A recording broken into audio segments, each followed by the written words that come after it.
پہلے زمانے میں ایک بادشاہ تھا۔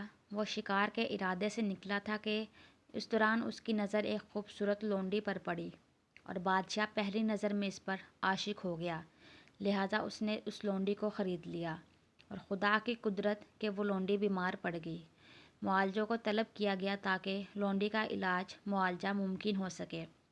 معالجوں نے کہا کہ ہمارے پاس ہر مرض کا شافی علاج موجود ہے، لیکن انہوں نے ساتھ انشاءاللہ کہنا گوارا نہ کیا۔ لہٰذا اللہ تعالیٰ کو ان کا یہ رویہ پسند نہ آیا اور اللہ تعالیٰ نے ان کے علاج کو اپنی شفا سے محروم رکھا اور ان کے علاج معالجے سے کچھ وصول نہ ہوا۔ بادشاہ کی حالت غیر ہونے لگی، ادھر لونڈی بھی بیماری کی وجہ سے لاغر ہونے لگی۔ معالج علاج سے زیادہ مرزور ہو چکے تھے۔ یہ جان کر بادشاہ نے مسجد کا رخ کیا اور خدا کے حضور سجدہ ریز ہو گیا اور اس کی تعریف و توصیف سر انجام دینے لگا اور رو رو کر اس سے فریاد کرنے لگا۔ رحمت خداوندی جوش میں آئی۔ ادھر بادشاہ بارگاہ الہی میں روتے روتے بے حال ہو کر نیند کی آغوش میں جا پہنچا تھا۔ خواب میں اسے یہ نوید سنائی گئی کہ ایک اجنبی شخص آئے گا اور وہ لونڈی کا علاج کرے گا اور اس کا علاج بفضل خدا جادو اثر ہوگا۔ بادشاہ اس اجنبی کا منتظر رہا۔ بالآخر متذکرہ اجنبی آن پہنچا۔ بادشاہ نے اس کا استقبال کیا۔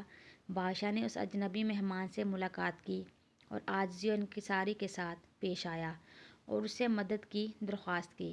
بادشاہ اس اجنبی کو بیمار لونڈی کے پاس لے گیا۔ اس نے لونڈی کا معائنہ کیا اور یہ انکشاف کیا کہ معالجوں نے اسے جو دوا دی تھی وہ درست نہیں تھی، کیونکہ وہ جسمانی طور پر درست تھی، صرف دل کی بیماری میں مبتلا تھی۔ لونڈی کے مرض سے آشنائی حاصل کرنے کے بعد اجنبی نے بادشاہ سے کہا کہ میں تنہائی میں لونڈی کے ساتھ بات چیت کرنا چاہتا ہوں۔ اجنبی نے اس سے دریافت کیا کہ وہ کس شہر سے تعلق رکھتی تھی، اس کے رشتہ داروں کے بارے میں دریافت کیا اور اس سے مختلف سوالات کرتا رہا۔ در حقیقت وہ یہ جاننا چاہتا تھا کہ لونڈی کس کے سامنے اپنا دل ہار چکی تھی۔ لونڈی کے ساتھ اجنبی کی بات چیت کے دوران اچانک کسی موڑ پر شہر سمرقند کا ذکر آیا۔ اس شہر کا نام سن کر لونڈی نے ایک ٹھنڈی سانس لی اور اس کی آنکھوں سے اشک بہنے لگے۔ اس نے اپنی داستان سناتے ہوئے کہا کہ اس شہر میں ایک تاجر نے مجھے ایک امیر کبیر سونار کے ہاتھ فروخت کیا، جس نے مجھے 6 ماہ اپنے پاس رکھنے کے بعد دوبارہ فروخت کر دیا۔ اس تذکرے پر لونڈی کے چہرے پر زردی چھا گئی۔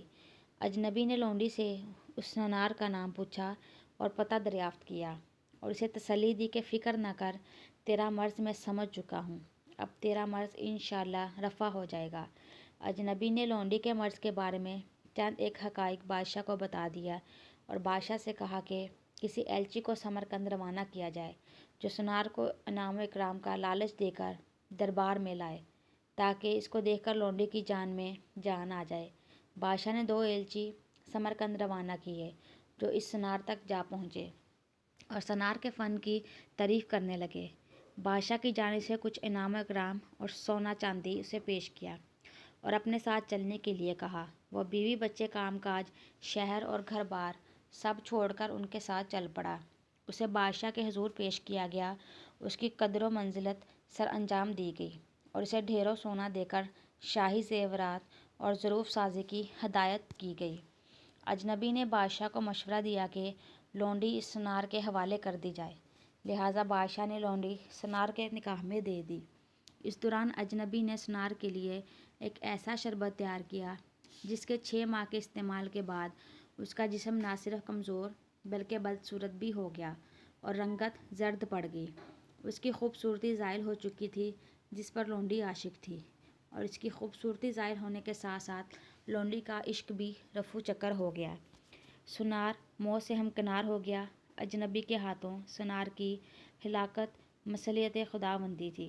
اجنبی نے اسے کسی خوف کی بنا پر یا کسی امید کی بنا پر بادشاہ کی خاطر ہلاک نہ کیا تھا، بلکہ مصلحت خداوندی کے تحت ہلاک کیا تھا، کیونکہ اسے ایسا کرنے کا حکم بذریعہ الہام ہوا تھا۔